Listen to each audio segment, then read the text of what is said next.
Hello, everyone. Can everyone hear me? All right, awesome. Hi, everybody. My name is Bethany Cooper, and thank you guys for coming to this session. I'm excited we're kicking off our first workshop block of the festival because that's always one of my favorite times here to listen to like specialized sessions on what you're interested in. I've been told to just confirm with everyone the name of the speaker and the session and the room, so we all know if we're in the right place. The room is the Fellowship Center. The speaker is Richard Goforth, and then the session name is AI, Art, and How You Should Use It, Part 1. Okay, so yes, that's the session that's happening here today. Quick reminder, please, to just have your cell phones on silent. Please go into the hall if you need to make like any calls or anything like that. Also, all filming and recording, it will happen by like official CWVFF volunteers, so please don't make any, record any videos on your phones. Okay, awesome. So a little bit about our speaker today. I'm gonna get to his bio, I'm sorry.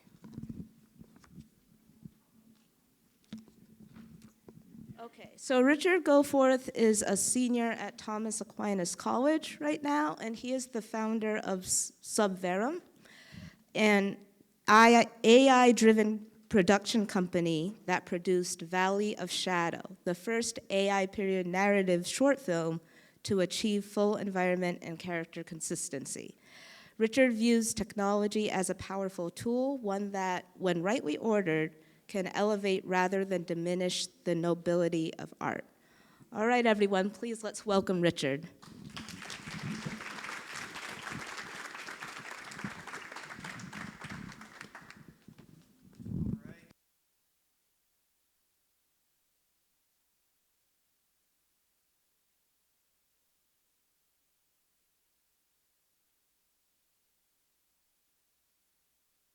With that, there's a lot of questions that require some precision and some, real clarity to show should you be using AI in art? Like, what does that even mean to use AI in art? Is AI art a thing? Like, what is that? Like, if I just have it, put out an image or something, is that mine? So we're going to be thinking about a lot of that. And so I guess we'll start with who I am. Bethany did a great job of kind of giving me the short introduction, but I'm Richard Goforth. So I'm from San Antonio, Texas, and I've always been an artist. I started out as a music producer when I was a kid, and I produced music for a long time, and that was something I enjoyed quite a lot. I did a little bit of Shakespearean acting in high school. My love of music kind of transitioned into doing some film scoring, and that film scoring was something I really enjoyed and did in a lot of my own projects, and it was sort of my first introduction to storytelling. And then I'd always been interested in movies and always wanted to kind of get involved, and from there, once I got into college, I started doing some projects just with my friends and stuff, and that's always a good place to start. And so, but then in the past couple of years, I started Subverum, which is my company here. And I'm a senior at the school, so I'm only just about to break into the wide world, if you will. But that being said, in just those couple of years, I've learned quite a lot, and I've been functioning as a production company. So I've been working with some clients and working with these tools since virtually their inception. So I don't know if you guys have seen some of the crazy jank AI generations, but that's what it was back in the day. We're past that now. We can make some pretty crazy stuff, which we'll see in a little bit. But that's a little bit of context of where what my thing and where I'm at now. So what we're going to look at. So these are a few projects I've worked on. We'll take a look at the top left one here in a minute. But the main thing I do as a production company, AI right now is still sort of in its inception. So it's starting to get very impressive, and you can start to do standalone projects with them, and we'll talk about how to do that as well. But right now, some of the most impressive things that you can do with it, like right now, you can actually sell stuff to people using AI, and what you're building are often previews for actual projects. So if you're a studio and you want to get a movie made, it's kind of hard to do that. You need to get funding for that, and getting funding is difficult if all you have is a script. So now you can actually make short films, like this bottom one in the left was a minute and a half short film that I did just to literally demonstrate the first minute of an actual script. And this came from thinking about, like, from reading the script, thinking about the shot list and all that. So very similar to a regular traditional pre-production process. So we're going to start with this little opening this segment of a 6-minute short film that I did that was doing exactly what I just explained for a company called Man Alive Media. They're a studio group. And I think we got the audio ready, so I'm going to go ahead and play that. For those princes from their place in state in France, that land they desecrate, umbra mortis.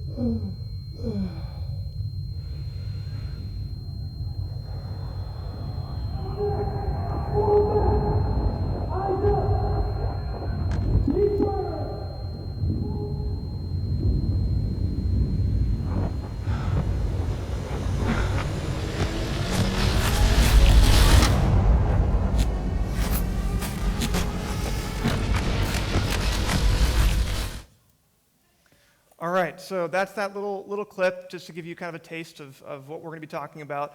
And like I said, that project was made, the full thing is a 6-minute short film. It was made for Man Alive Media Group as a marketing asset for their upcoming multi-million-dollar production. So now what I want to talk about first is the film industry and even beyond the film industry, just any creative industry right now is at a real inflection point. So people are seeing AI creep up everywhere. I mean, you guys are seeing it everywhere. You can't really exist without seeing it now. And most of what you're seeing is really bad. So, like, it's, the term AI slop is being used all the time now because it's starting to be all you see.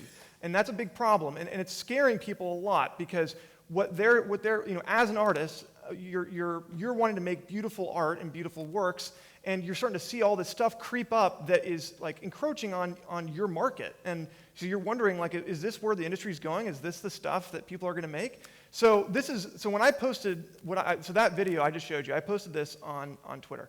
And in a couple days, it went up to 400,000 views, and it got a lot of engagement, and it was mostly negative. So these are all real comments that people commented on that video. And the funny thing is, I mean, as far as AI films go, mine, it's not perfect. I mean, there's certainly a lot of problems with it, but it was, especially at the time, which I made it 6 months ago, it was a lot better than almost everything out there. So there's just a lot of pent-up sort of emotions right now. And so I think what we need to talk about is, like, what should we be doing? So the next segment, I'm just going to talk a little bit about. I'm going to go off-road, if you will. So we're going to start to get a little bit philosophical, and I'll try not to go too much into this because I want to keep it with some visuals that we can start to demonstrate. But we need to talk about what is art, what is AI, and I'll start by saying, why am I someone that's qualified to be talking about this at all? Well, probably I'm not. I'm not a professor. I can't. I'm not going to lecture you here, at least not for very long. But what I will say is I do go to a school, Thomas Aquinas College, where it's been what I've done basically since high school, but up until now that I studied mostly philosophy and theology. So I'm studying philosophy and theology. I just wrote a 20-page paper on this topic. And it's also, and at the same time, I'm actually working with this stuff in my hands. So I have, at the very least, had a fair amount of exposure and experience with both. And so I think we're going to start with what is art. So, or actually, we'll start with this, actually. Good, yeah. Yeah, so what is art? So Mr. Kendrick was just actually explaining this.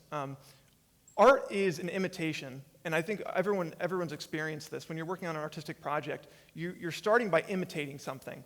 And so in filmmaking, you're imitating human story, and it's really the fullness of that. I mean, you can imitate story in the form of literature, but you're actually imitating story not just as a as abstracted, but as concrete. So it's a real perfection of that. And so, and when you're imitating you're imitating reality as it is. And so that takes me to this next point, which is that as sort of an example of that, and we're talking about filmmaking right now, but then all arts do this. All arts imitate. So songs imitate human emotion, and paintings imitate the perfection. Like if you're painting a person, they are imitating the perfection of the form of the human person. So, but to imitate well, you need a real conception of what the beautiful is. You need a good grasp of reality. You need to be a sensitive person. You need to be, you need to experience reality as it is. And so, to do that, and to actually present an imitation of the good, of the beautiful, you need to be able to experience it, okay? And I promise you this is going somewhere. To be able to experience the good and experience beauty, you have to be human. You have to be man. You can't. An animal doesn't experience beauty in the same way that humans do. You don't see crows going and staring at paintings. So, the reason that that's really important is, of course, well, we're talking about AI. So, artificial intelligence. Well, what is that? Well, I think it's very clear, at the very least, that what it's not is it's not just a fellow person.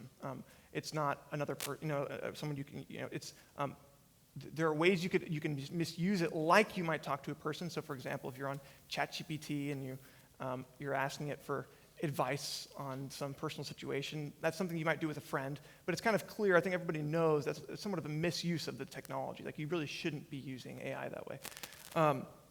And so I think what we then want to think about is, okay, well, what is it doing in art then? And should it be? Should we throw it out the window? Like, should we stop using it entirely?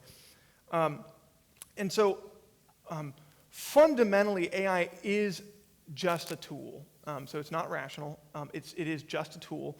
And so that being the case, it would be helpful, I think, to have just a basic grasp of, like, well, what does that even mean exactly, to call AI a tool? Like, what is a tool even?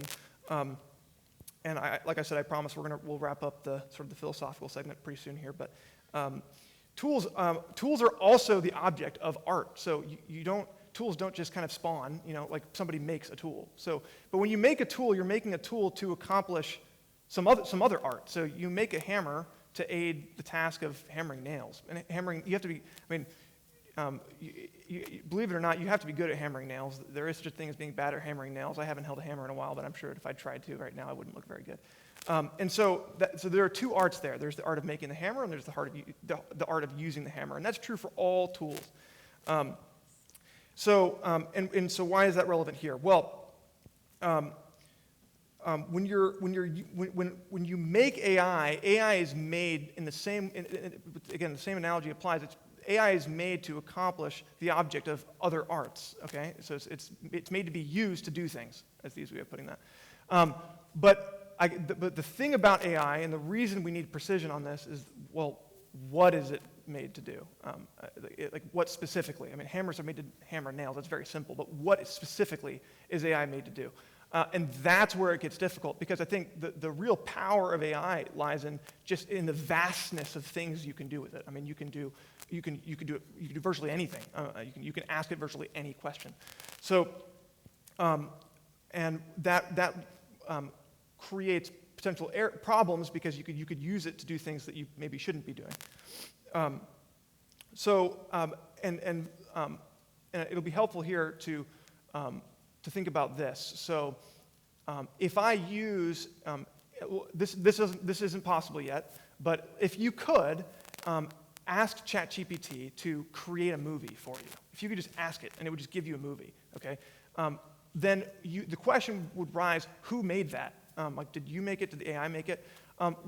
If you just asked it to make a movie?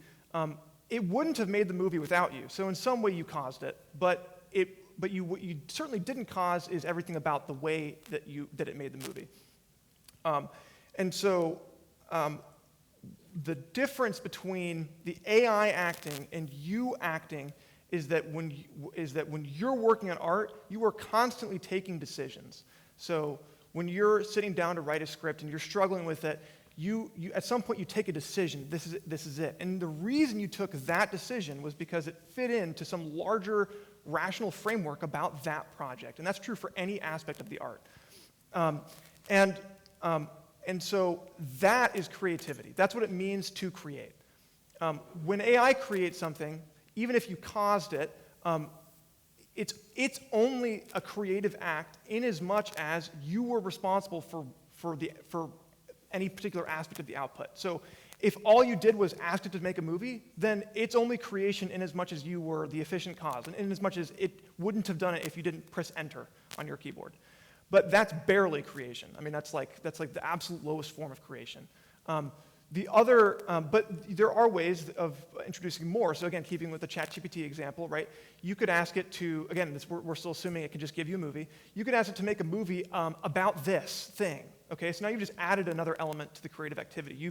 It's now creating something about this. So in as much as you told it to create something about this, it's now more creative. Now it's still barely creative, but it's more creative. So the point is, the reason I'm talking about it this way is that what matters in the creative process is using your God-given ability to, through reason, make decisions with art. It's not a rational process. It's not like you're sitting there like creating arguments about it. It's just that your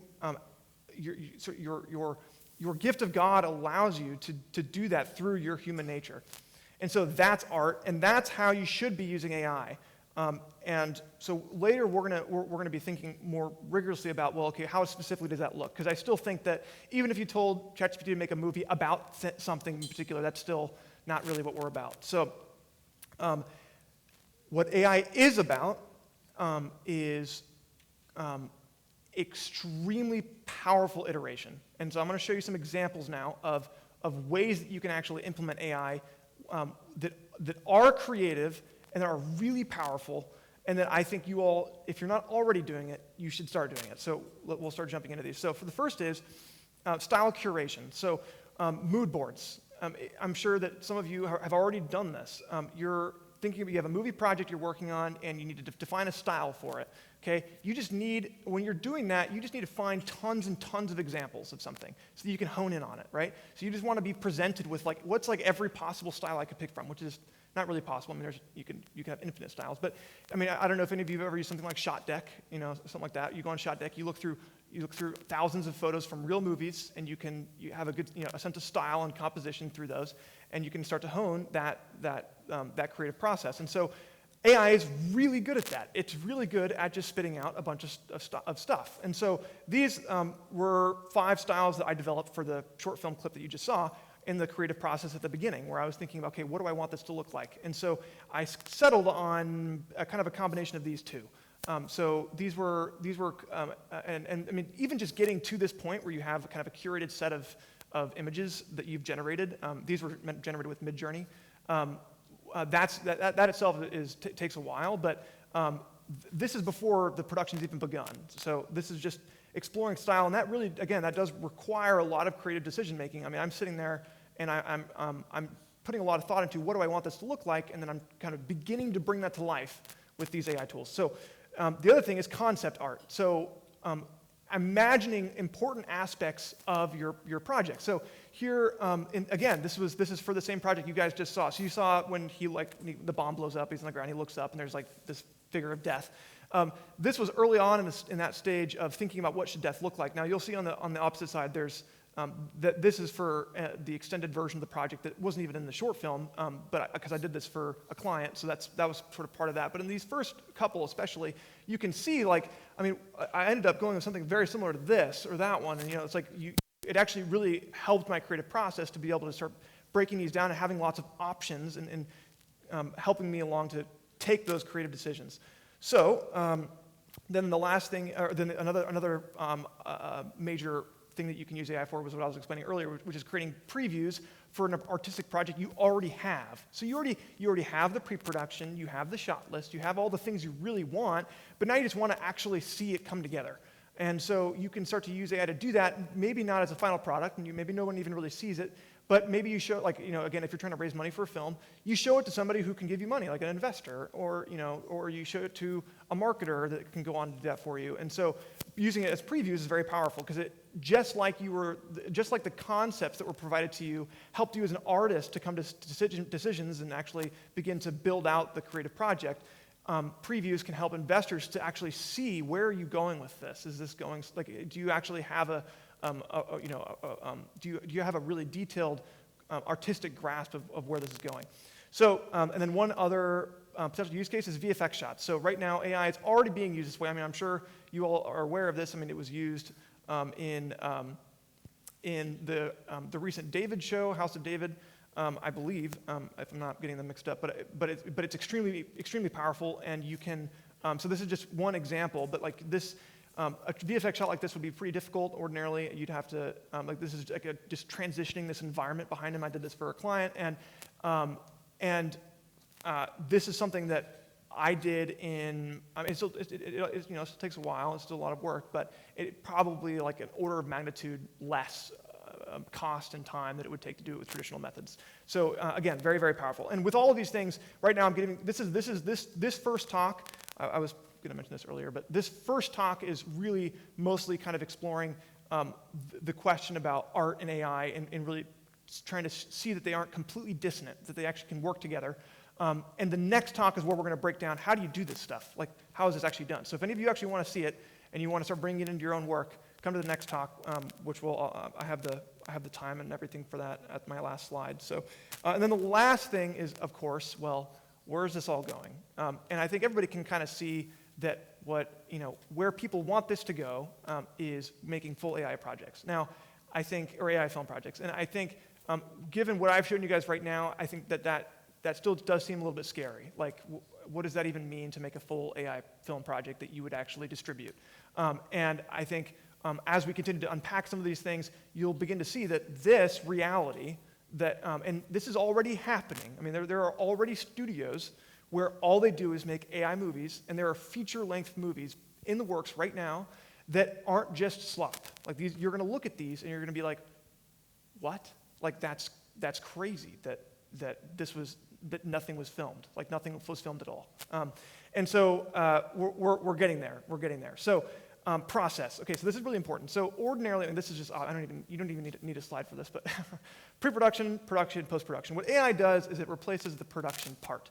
So you can use AI tools to help in the pre-production. You can use AI tools to help in the post-production. But the most impressive aspect of AI is the fact that it completely replaces the production process. And so it's easier to understand, like, it's easier to be comfortable with using AI to augment the post-production process, or to maybe help you along in the pre-production process. But it's harder, I think, to really get a hold of, what is it what does it mean for it to be fully replacing the actual, like, physical production?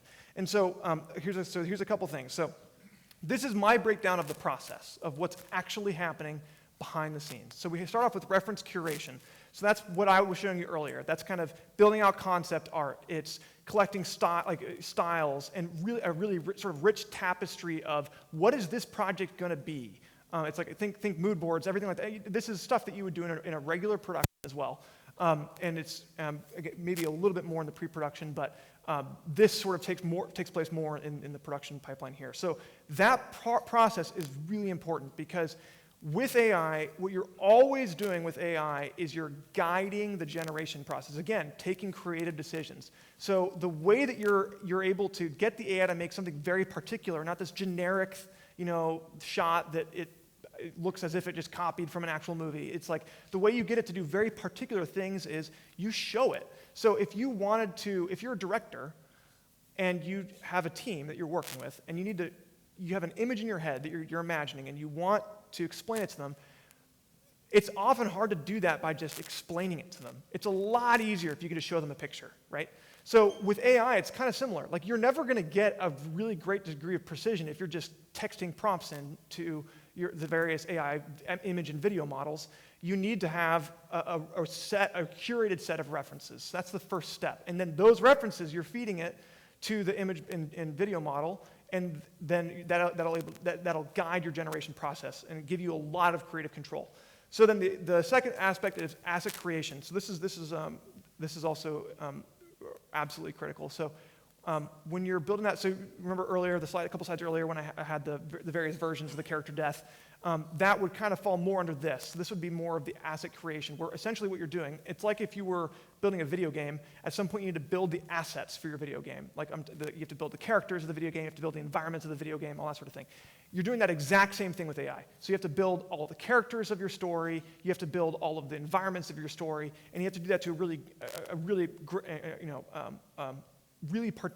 great degree. So I think I have, hopefully, I don't remember, but so what this looks like is like character sheets. So you have, in animation, you build turnaround character sheets, and those will be sent to your entire animation crew, so that when everybody's animating, they actually know exactly what the character looks like and what their poses are. And then you'd also do that with animations as well. And that process again will guide the creative process for your creatives. With AI, it's very similar. So that's the asset creation part. And then you have the guided generation. This is where AI is actually beginning to make stuff that is going to be in your final product. And so you're using your reference so again, the reason this is like a chart here is that your pre-production, which is going to be mostly just by hand, like you're handwriting a script and you're actually doing the work to build out a shot list and everything, that's going to inform your reference creation process, which is going to inform your asset creation, and then your asset creation, finally, all of those three things are going to guide your generation. And when you're in the generation process, and again, we'll talk about this next time, but that's mostly going to be generating images and generating videos. And then from there, we go to the next very important step. If you just try to one-shot this, how many of you used an image generator? Have any of you used image generators before? Okay, great. So a lot of you have used image generators. If you use an image generator, you'll experience this all the time. It's like it will never do what you want. It never gives you what you want. Okay, that's even if you did all this right, even if you did the pre-production, the reference creation, the asset creation, it's still going to give you an output image that's not what you wanted. Okay, that's where the editing becomes really important, because you can't get it to be perfect, but you can get it pretty close. Okay, and if you're an artist, you're always striving for perfection, but you're never going to quite get there. But you can get even closer in the editing process, because what you're doing in the editing process is you're taking that output. They got pretty close, and I don't know what models you've used, but now you can get like unbelievably particular on using just base image models. But there are always going to be some things that are off. So it's like you have in your asset creation process, you created an environment and you created a character, and you're putting them together and you're asking it to get a certain composition and all this stuff. But there's still something weird in the background. It's like that wasn't there in the last image, or there's this painting. It's like, why is it? That wasn't there in my environment. Why is it there? So then in the asset editing or the generation editing process, you're using other tools and just like Photoshop to go through and fix all those things. Okay. Then you're just rinsing, repeating that for every aspect of your creative production, and that's sort of the basis. That's sort of a very, very high level view. Like this is not. If you're looking for how to do this stuff, this is not here yet. But like this is a very high level view of why AI can be used to make real art. So then this is important. This is, in my experience with AI, the quality of the output, or the output is always going to be limited by this triangle. So you're trying to do three things. You're trying to have the thing adhere to your artistic vision. So if that means that you're doing a text prompt for an image model, it needs to adhere to what you're imagining, and it needs to adhere to your text prompt. Okay. Then it needs to be coherent. So if it's an image, the image itself needs to be coherent from one side of the image to the other. Okay, it can't just like older models were way worse at this, but it would just be like just really weird and garbled. In video models, this is also important. Video models, if you've used video models before, they'll often start off looking good, and then as it keeps going, it gets weirder and weirder, and it ends up just not being at all what you wanted. So adherence, coherence, and quality. The quality of the output meaning, is it how high resolution is the output? Like the actual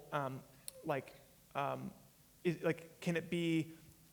Can it give you HDR quality? It's a real thing that's starting to come out. But then even, it's kind of hard to express this, but like with generations, there's, even if the resolution is really good, if you actually look at the parts of the image, there's these weird artifacts that come out, like compression, like weird compression-like artifacts that are specific to AI models that come out. So all of these things can be better or worse. But the thing that I've found is that you can only really ever have two of them very good. So there's always a limitation here. And the reason I bring this up is just that when you're using AI, you're constantly kind of juggling this. You're trying to keep it really coherent, and you want it to make sure it adheres to your prompt, but you also want it to look high quality. And so you use different models to do different things. So different models will prioritize these three things. So I don't know how much familiarity you guys have with the different video models, for example, but just to give you some specifics, and we'll go, again, more into this next time, but if you look at like a tool like Google VO3, Google VO3 is much better at coherence. It's extremely coherent. It was and has been one of the most coherent models.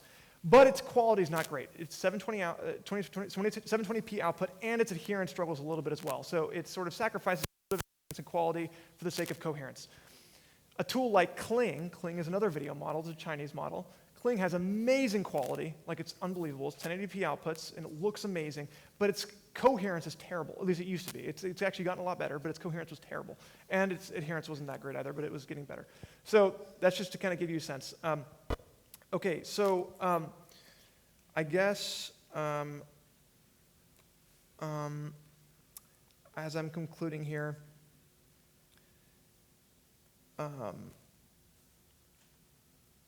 okay, so here's the other thing. So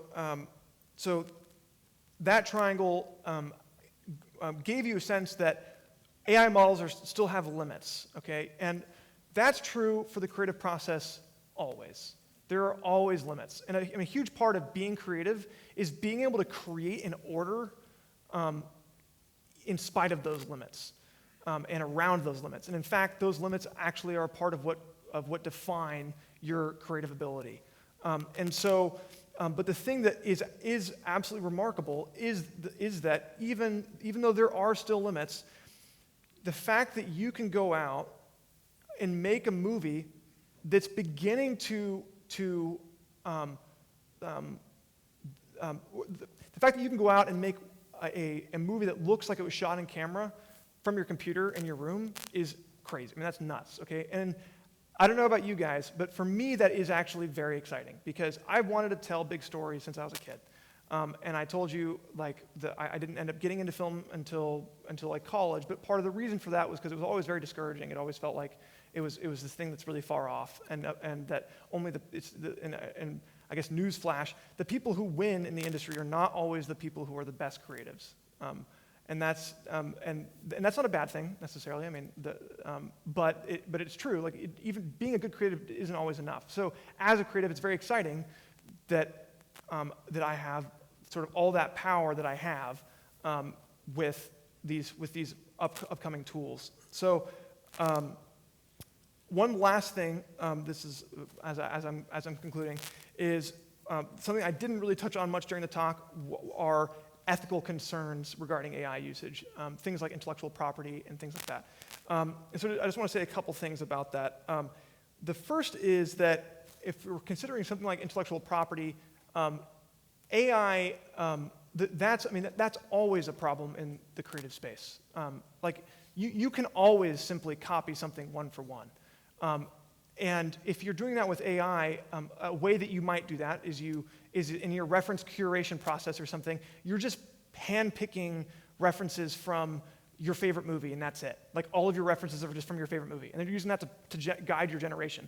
I don't really care about the technology aspect of it. If you're doing that, you're already kind of breaking the rules a little bit. Like if you went out and made a movie and you like sort of copied everything about, maybe not just the style, but a little more than that. It's like, and then you wanted to claim that you were responsible for creating that style. It's like that wouldn't be really that honest. So these questions about intellectual property in the creative process have always been a question, and that's just because, again, the creative process is an imitation.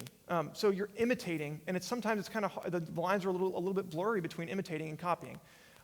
What is true is that you should absolutely imitate the creative projects that you really love, but you should also do that knowing that what you're really trying to do is get better at your craft, and you're trying to ultimately imitate the world and the man's story as created by God. And so I think that AI, the only thing that AI adds to that makes it difficult in the intellectual property area is that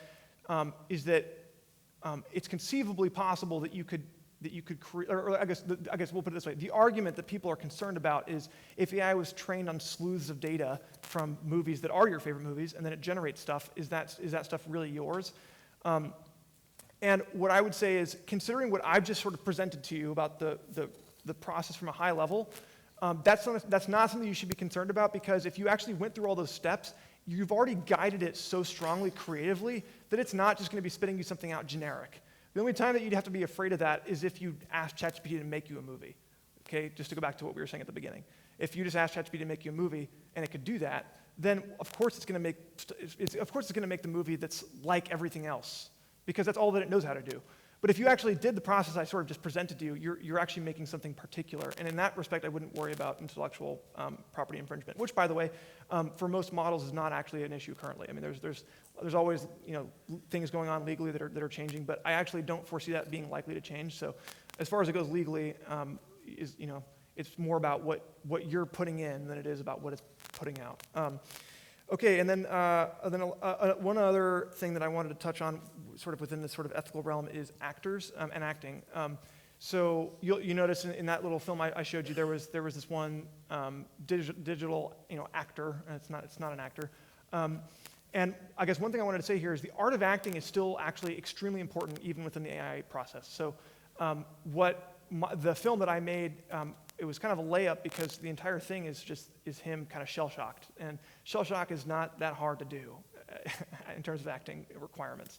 What's sort of important is that as AI technology continues to develop, there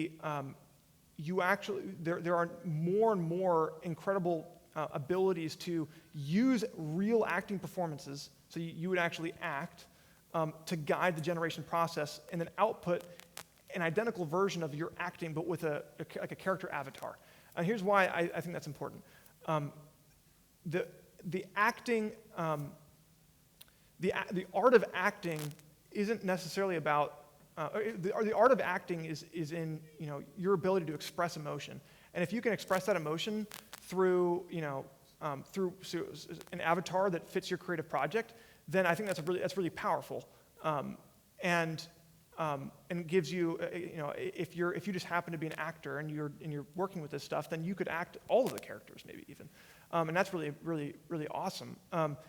And so I'm definitely in favor of something like of real actors being used in productions, and I don't actually think that AI changes that very much. Although as we've been talking about, the only places where that's likely to change is for like lower level productions that again are closer to the ChatGPT make me a movie.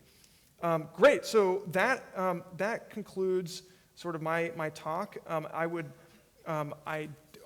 definitely recommend you guys experiment with some of these tools, and next talk I can show you guys what that looks like, and even I'll be showing a lot of really advanced techniques that if you're already using AI quite a lot and you want to engage with it really seriously, then I can show you exactly what that looks like. Focus on sort of those core features of integrating the creative process into your filmmaking with AI, and I think that the new filmmaking frontier is going to include AI, and I think that the sooner that you embrace that and start to master the tools, the faster you'll find that it actually can be a very creative process and extremely rewarding, and you can create some pretty incredible things. So that's it for me. Thank you all very much. My next talk, like I said, is tomorrow in the fellowship hall, and maybe I'll see a couple of you there. Yeah, thank you. Yeah, great. Yeah, we're going to jump into the Q&A. I don't know, I guess, Bethany, are you going to walk around maybe with the mic as we do Q&A? Yeah. Excellent. I can do that. I think, yeah, we actually, I ended a couple minutes short, so we actually do have a fair amount of time if you all have questions. So anybody who has questions, have at it. Yep. So I've got a question about AI and copyright. If you produce a movie that the AI was largely involved with putting the script together, filling the scenes, yes, you have some input in it.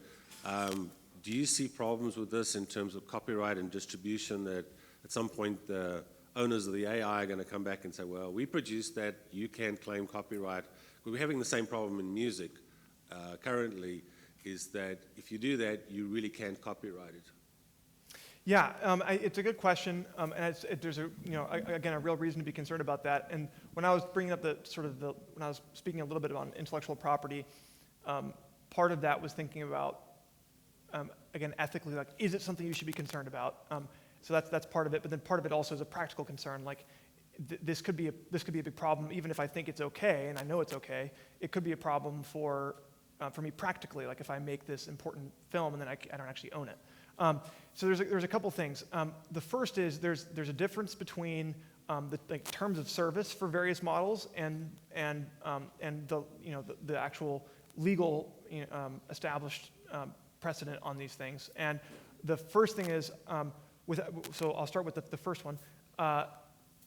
There are some models that will actually specify, and they're not even just models, but even software, that will specify some of these things, and it will specify that they actually retain some ownership of the outputs and things like that, and they break it down.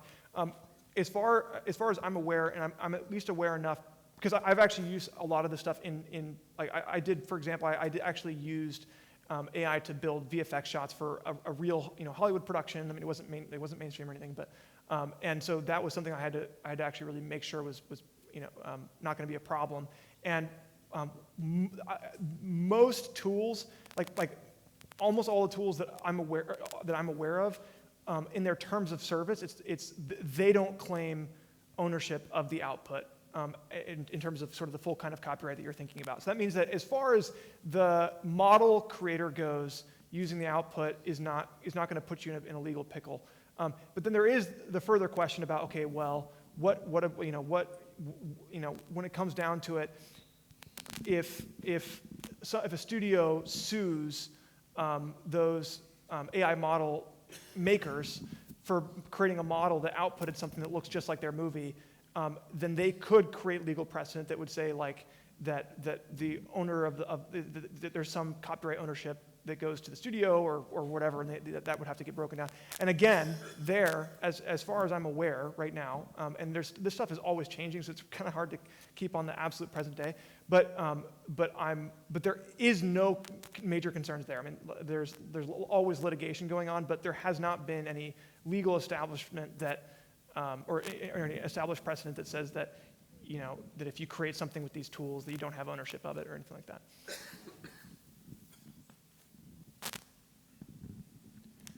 Richard, you'll probably get into this in your next session, but my primary question is, and I think you've actually already addressed this in your short film, is what is your methodology for maintaining character and environment context over time? So as I'm sure you know, right, this is one of the biggest problems we were trying to solve in AI generation. And what do you see to be really solid methods for making sure that continuity is established across shots and sequences? Yeah, absolutely. Yeah, I appreciate that. And that has been And just for those of you who don't know, I'm supposed to be kind of reiterating the question, or I guess you got the mic as well, so that helps. But yeah, so for those of you that haven't used the tools as much, what he's talking about is that when you try to generate,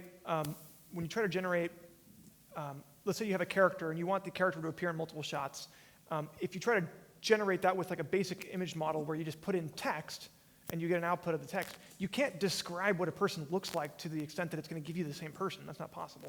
So it means that the image output, and we're talking about images right now. I mean, video is is like just sort of an expanded version of this, but that creates that's a difficult problem for somebody who's trying to tell a story. And so, so the way that you solve those problems is there's kind of two places I'd look at. So, and if you remember that slide, I'll just navigate back to it to make this easy. This is why this process is so important. The asset creation section, what you're doing is you're creating, let's say it's a character, or we'll do an environment. If you're creating an environment, you want the environment to stay consistent between shots, so that in every shot it's the same place, okay? When you go to the asset creation stage, what you're doing is you're creating usually it's just going to be an image. You're creating an image that can be used as an input to image models or video models, maybe eventually, but right now mostly image models. That's going to take that image input to guide the generation output, okay?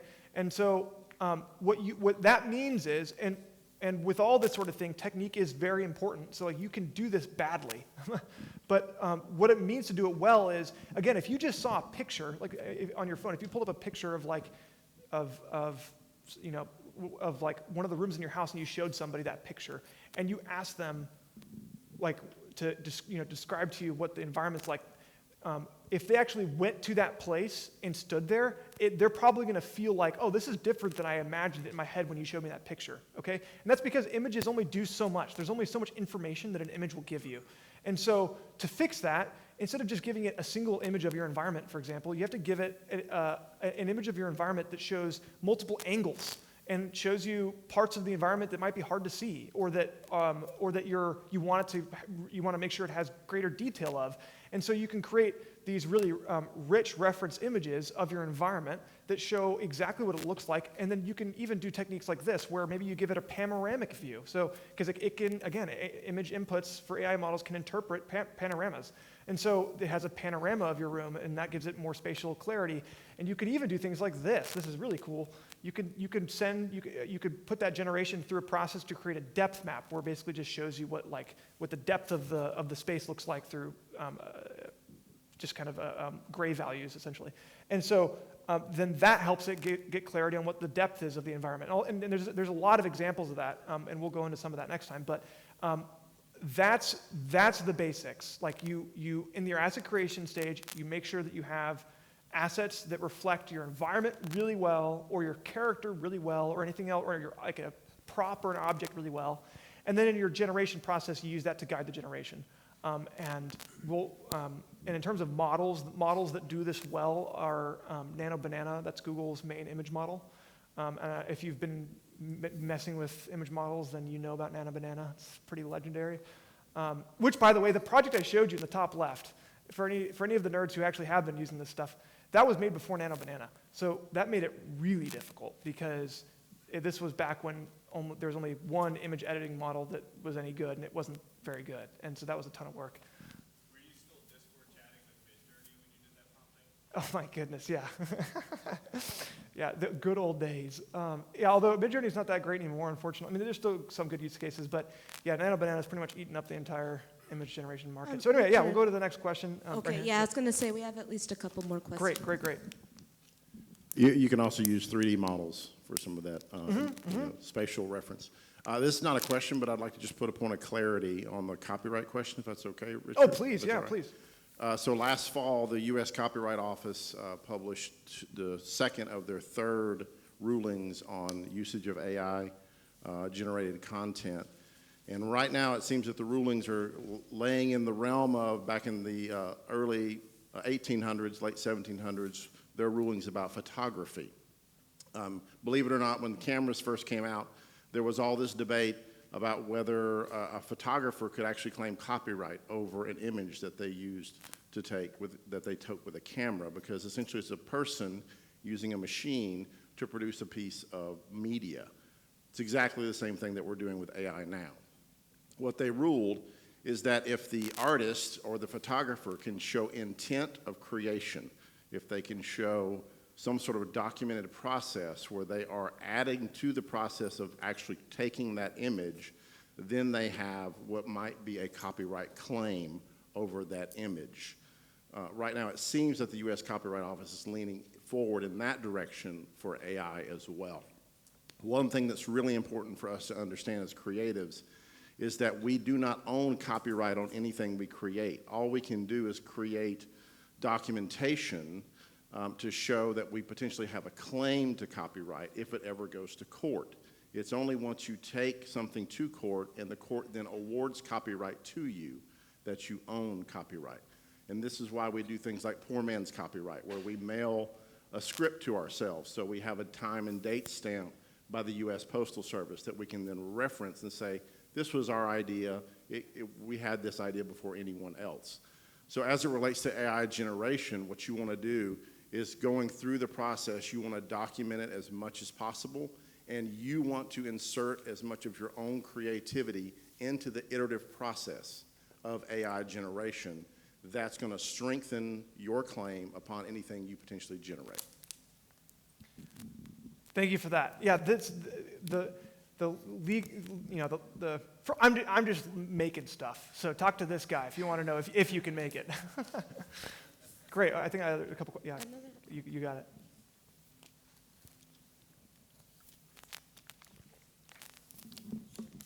Hi, thank you. Of course. I was curious, is there one particular site that you like to go to create Yeah, AI great. images? So, and let's actually explain this. This QR code, if anybody uses it, it's going to make no sense to you right now because this is what we're going to go into our next talk. But this is actually a link to sign up for early access that I'll have coming up for my software that I'm making for this stuff. Because part of the problem is right now there is not good software, and a big part of that is because most of the software solutions right now are trying to give you solutions where you can do what I was saying you shouldn't do, which is that you just ask ChatGPT to make a movie. They'll want to do that because if they can, because investors, for investors, that's like the holy grail. Like that means that your market of people that you could sell the software to is anyone and everyone, which is really which is a massive market, or anybody who wants to make a video anyway.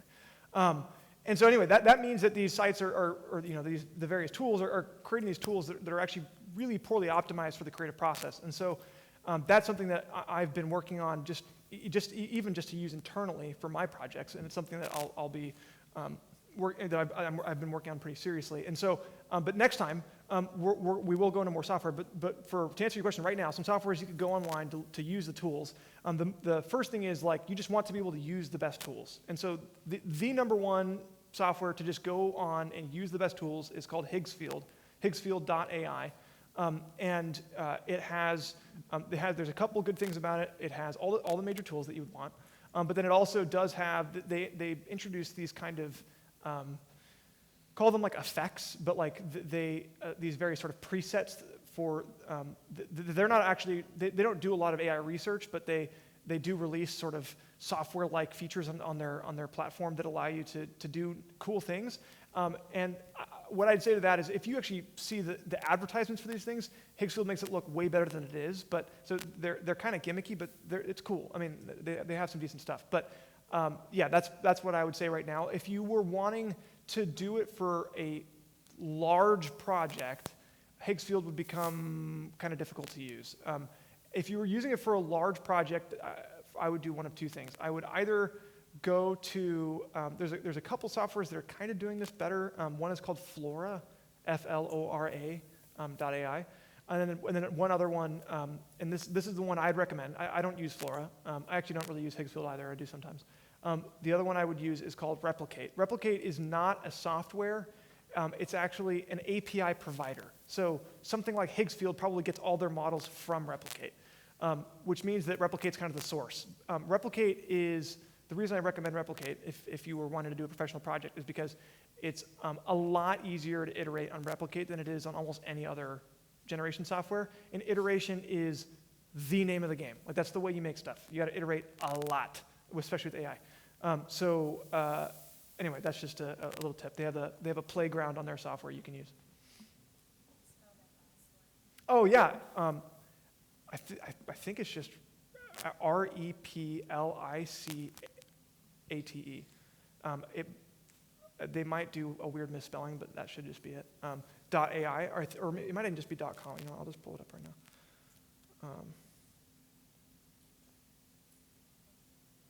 Yep, yeah, just replicate.com. Great. Are there any other questions over here? That kind of answers my question. Oh, great. Okay, excellent. Any others? We got one up here. And yeah, we do have a couple minutes, so I think we're doing all right.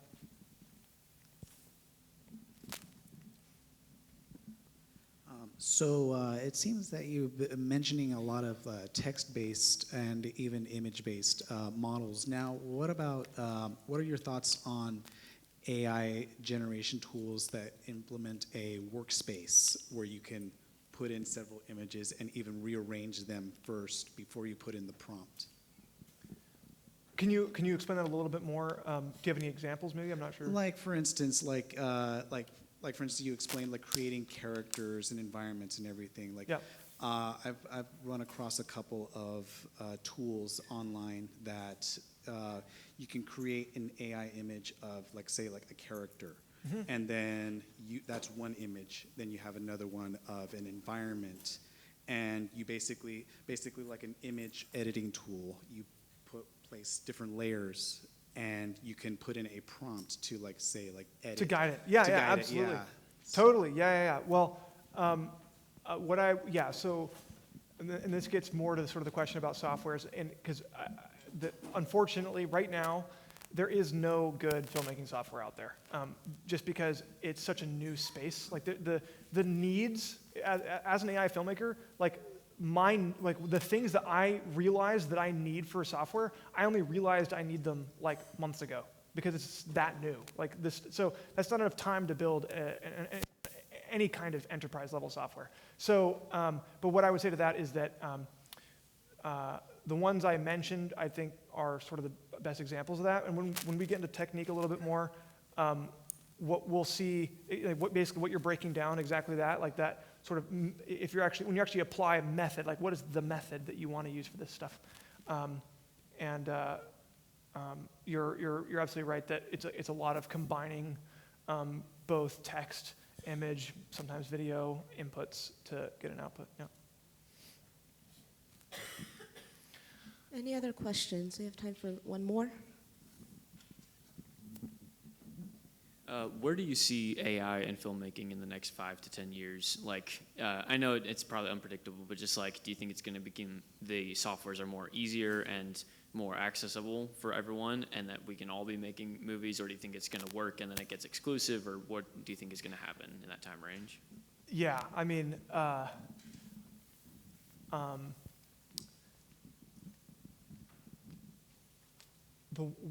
think I'll put it from this perspective. So I was making AI stuff from when the models were first coming out, and I could see very quickly that everybody was very, very rapidly trying to figure out, like, how do we get this stuff to work well for creatives? Because right now, the only people using this stuff are creatives. And so they were very quickly trying to introduce ways that you could guide the generation to get better outputs and things like that. As the technology develops, there's sort of two markets that are going to become, I think, in some ways more and more at odds with each other. You're going to have the market for people who aren't really creatives, but they just want a video to solve a particular purpose. So let's say that you are an advertiser and you just want to create advertising videos. That's all you care about. You don't really care about how good they are or like what they look like. You just want it to be a good advertising video. And that's something that you can automate. And so that means that the AI, I think, as and this is not necessarily a bad thing, but it's kind of helpful to think about. That AI generation typically breaks down into two categories. You have automation, and a more creative guided process. And so I think that what is absolutely the case is that across every single sector in entertainment. You're going to see AI used more and more, and it's just basic economics. I mean, it's just like, why would you not? It's so much cheaper, and you can do it with a small team and stuff like that.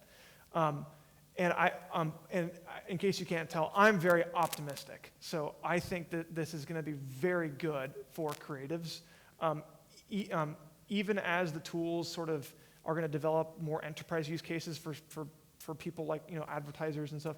I think there are always going to be better and better creative solutions for this stuff, and a part of the reason for that is just because the open source community is also getting better and better, and open source is always good for creatives. So I think if you're a creative, I mean, and you are at least open to using AI, I think you should be very excited, because like, let's say, even if you're only going to use it barely, you have this big production you're working on, and you just don't have enough to afford for this massive VFX shot that would be extremely expensive. It's like, cool, you can make it now, and you can make it pretty easily, all things considered. And that's, I mean, as a creative, that's just super exciting. So I'm very optimistic, and yeah, I think that the future is gonna be shaped by those who are serious about integrating AI into your production workflow. And there are different ways that looks. What I'm doing is, for me, I sort of do AI native filmmaking, so that means like the entire production process is replaced by AI, it's replaced with me using AI tools. But anyway, yeah, that would be my general answer. Awesome. Let's give Richard another hand, please.